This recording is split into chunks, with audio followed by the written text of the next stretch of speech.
The member from Kitchener-Waterloo. Mr. Speaker, my question is to the Acting Premier. Mr. Speaker, the Premier has stubbornly stood by her plan to sell Hydro One. Because of today's report of the Financial Accountability Officer on the Premier's plan to sell Hydro One, Ontarians now know that the province's finances will actually be harmed by the sale. Is that why the Premier chose to prevent the Financial Accountability Officer from accessing information needed to assess the province's estimate of the market value of Hydro One, citing cabinet confidentiality? Can the Acting Premier tell Ontarians why she chose not to disclose information about her privatization plan, either from the Ministries of Finance, from Energy, from Mr. Ed Clark's panel, or even the $7.5 million in consultant reports that the people of this province already paid for? Hydro One belongs to the people of this province, and they have a right to know what's going on. Mr. Speaker, the FAO makes reference to the flow of funds, recognizing that the province will net a tremendous amount of appreciation in its value with the broadening of its ownership. Deferred tax benefits and the net proceeds will be invested dollar for dollar into the Trillium Trust.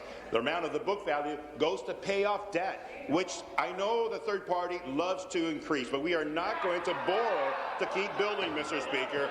We must find ways to improve the benefit, the net benefit, as we proceed forward. So the foregone revenue that the member opposite talks about doesn't recognize the reinvestment value and the increased dividends that are appreciated from the ongoing operations of this company, which we will continue to own, Mr. Speaker. So that will provide greater benefit overall. Thank you. Supplementary. Mr. Speaker, the FAO is very clear this morning. The net debt will eventually be higher. He also said that it's a question of simple math. Clearly, this finance minister does not get that. Mr. Speaker, the Financial Accountability Officer's role is to provide independent financial analysis about the province's finances to the people of this province.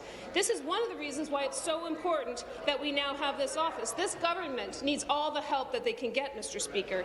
If the Acting Premier has so much confidence in her plan to sell off Hydro One, why does she need to rely on cabinet confidentiality to shield it from the people of this province? What is she hiding? Mr. Speaker, we've responded to this effect.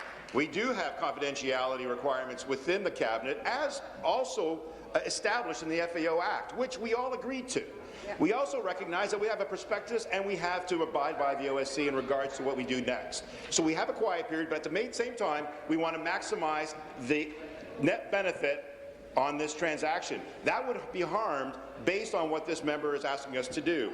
But furthermore, what we do want in the end is to maximize the revenues long-term, stimulate the economy, improve our net benefit by reinvesting it. And the FAO makes it very clear that he did not assess the net benefits or the ongoing opportunity, just the existence of the company as it stands today. So we know, and he's admitted, that this deal will have a positive effect for the province immediately, and the net benefit can be had as we proceed forward in reinvesting dollar for dollar in other assets to appreciate greater value for all of Ontario, Mr. Speaker.